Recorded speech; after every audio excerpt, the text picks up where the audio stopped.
Hello and welcome to SarahJane Creates. I'm Sarah. Today I'm going to be showing you how to make a Victoria sandwich. The classic Victoria sandwich is an 8-inch round in 2 layers filled with raspberry jam and a sprinkling of caster sugar on the top. For this recipe you will need flour, butter, sugar, eggs, baking powder. If you've got self-raising flour, use that. I don't use self-raising flour at home. I tend to just use plain flour and then add baking powder to it to make my own.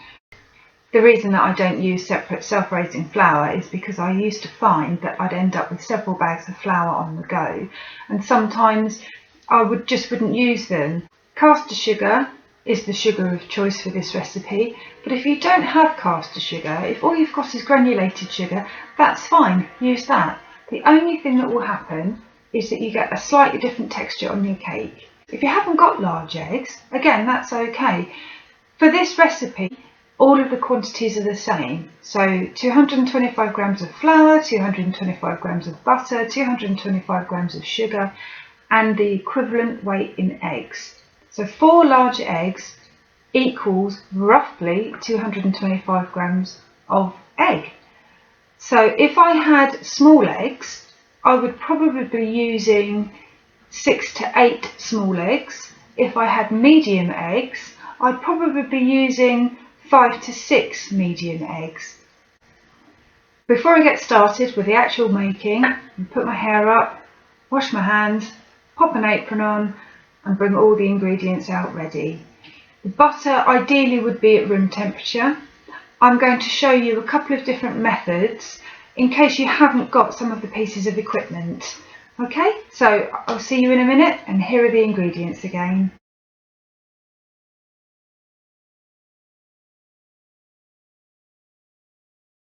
Hi, there's a choice of methods of making this Victoria sandwich.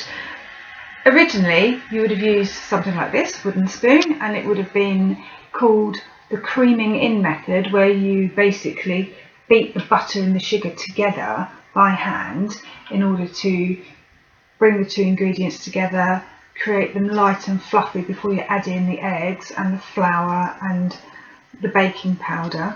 I'm going to show you how to get started, just in case you don't have a handheld whisk or a freestanding mixer.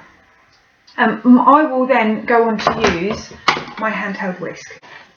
The reason I'm using this instead of my big freestanding mixer is just so that you can see better.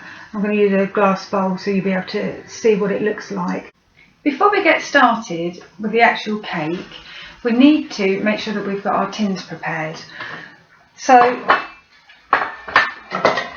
these, you need 2 of these. These are called sandwich tins. They're 8 inches, 20 centimetres. They're slightly, I don't know if you can see that very well, they're slightly sloped on the side. So when you put them together, you won't get a nice flat side. That's okay. Or you could use a loose bottomed tin. This would be my preferred choice. The most important factor to consider is the height. You don't want to be using a really tall cake tin. So grease the tin, sides, bottom. Use the same fat that you're going to bake with. That's important so that you don't get a transference of flavour. And then line your tin, the bottom of your tin, with a disc of greaseproof paper or baking paper. You can buy these pre-cut, or you can just do them yourself really easily. Get your greaseproof paper. If it's a loose bottom tin, take your tin out, pop it on the paper, and just using a normal graphite pencil, trace round it. Obviously you'll need to do 2. Can you see that? If you're using one of these tins where it's not a loose bottom, you have to draw around the outside of the bottom of the tin. Okay, like that. Can you see that? And then using your kitchen scissors, not your craft scissors, because who knows what they've cut, use your kitchen scissors, cut them out. And once you've cut them out, you probably will see a little bit of a pencil line. That line goes face down, so that doesn't come in contact with your cake mix. Okay? Perfect. Now it's time to make the actual cake. Okay, so quick guide for the creaming in method if you don't have any electric tools to hand. You will find, if you're not used to doing it, you will find it does make your hand hurt. Take your butter. You want quite a decent sized bowl. Take your butter. I'm just going to show you this. This is too hard. You see that? Although it's room temperature, if your room is quite cool, your butter will stay cool. So, to give me a bit of a helping hand, because I'm going to show you what's going to happen, I'll put this in here. This is my 225 grams of butter. The equivalent would be 8 ounces. See that?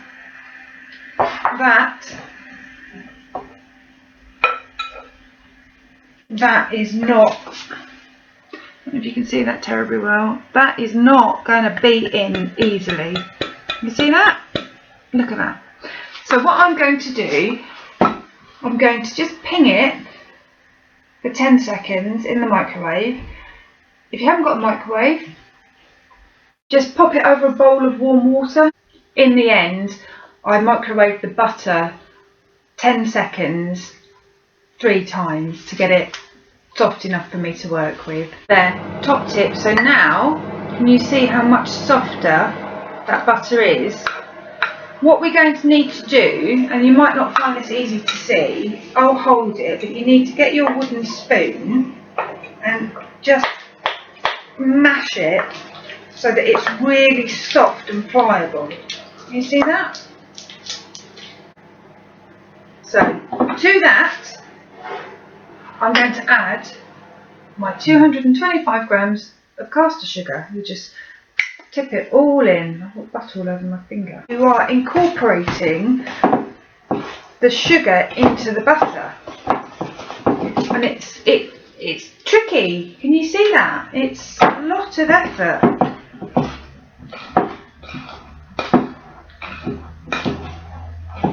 And you're aiming for a much lighter colour and texture. See how yellow that is at the moment with the butter? When you've creamed it all in properly, it will look much lighter. I'm now going to cut over to my electric handheld whisk. So this is what you get using the electric whisk. Can you see that? And you should notice that it's much paler in colour.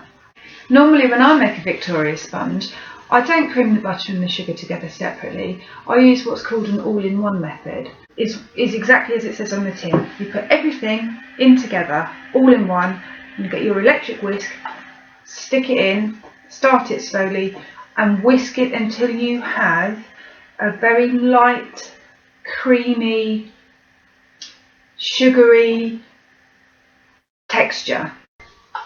But I'm going to carry on showing you step by step as if you haven't got an electric whisk, so that you can truly do this without lots of equipment. So once my butter and sugar has been beaten in, I'm then taking my little eggs. I've got 4 large eggs here.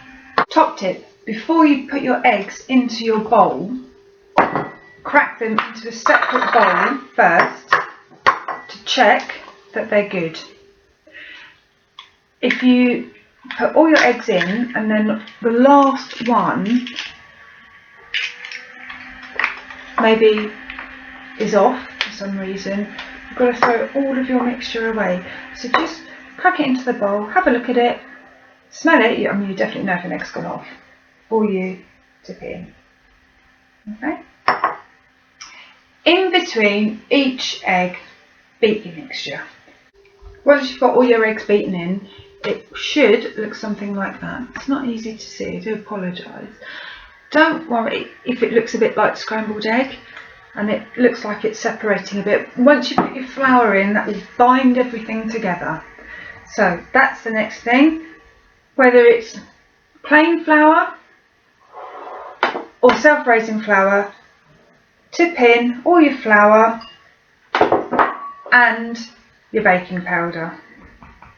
Okay, and then back to the whisk. You should end up with something that looks like that.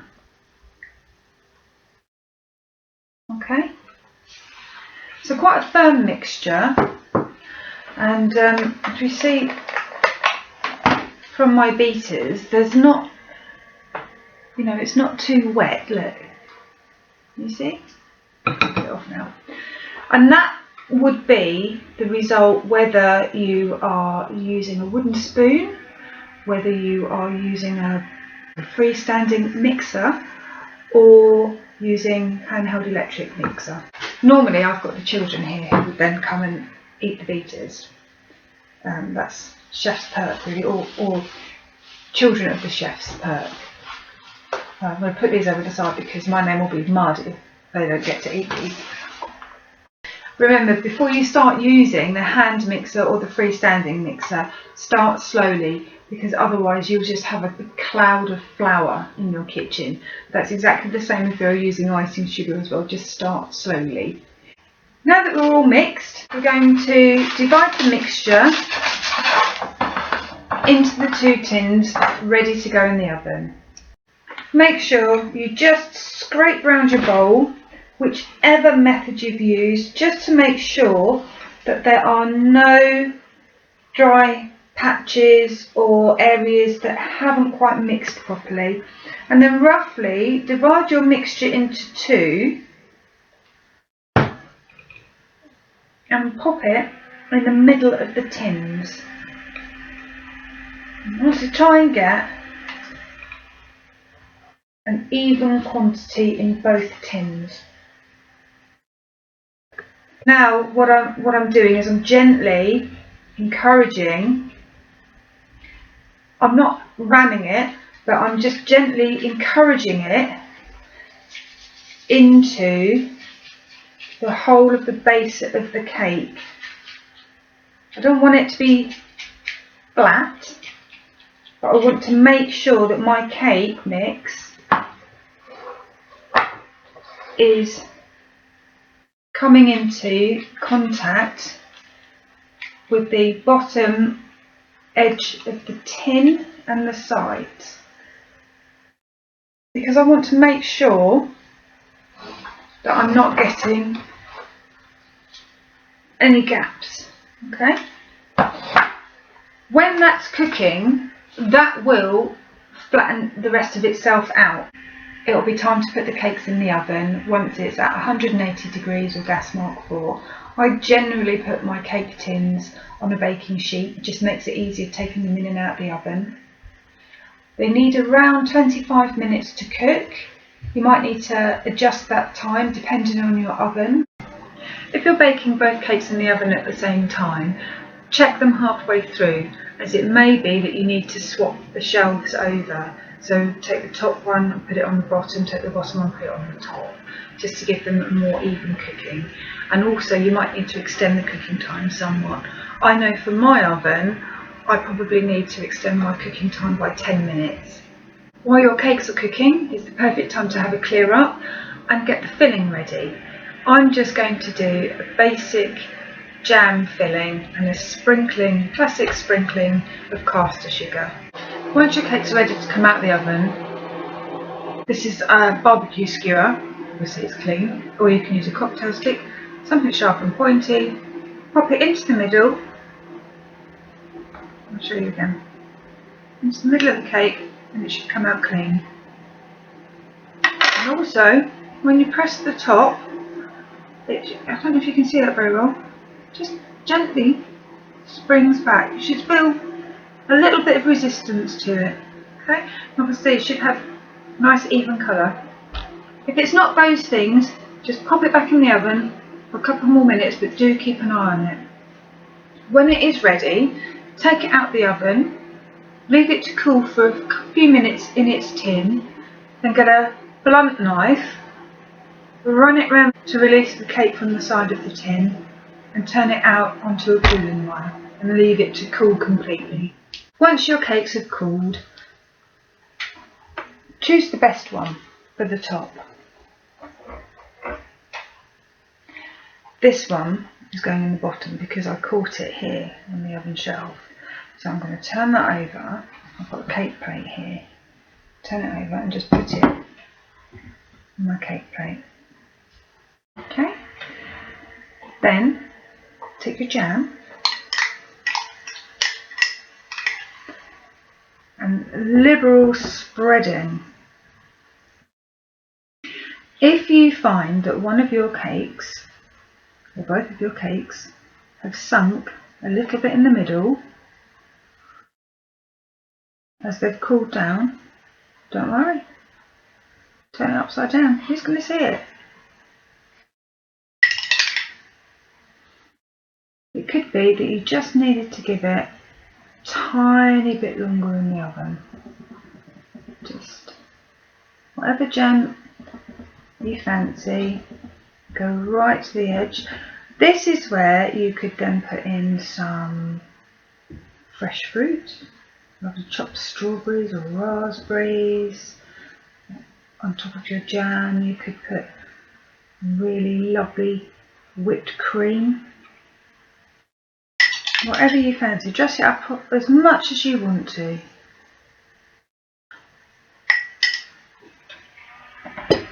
And then, taking your best piece, this is my best piece here, pop it on the top.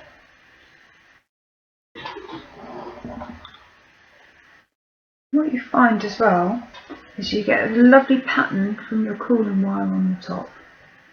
And the only thing left to do is to sprinkle it with some caster sugar. The caster sugar has picked up the pattern from the cooling wire, so it's given it a really nice pattern on the top. And all I've done is I've taken a strawberry, I fan cut it, oops, and I'm just going to delicately pop it on the top. And that's my take on the classic Victoria sponge. You know, it's not perfect, but I'm really happy with it. Thank you for watching. I'll see you next time. Bye. This video is dedicated to my brother and his family.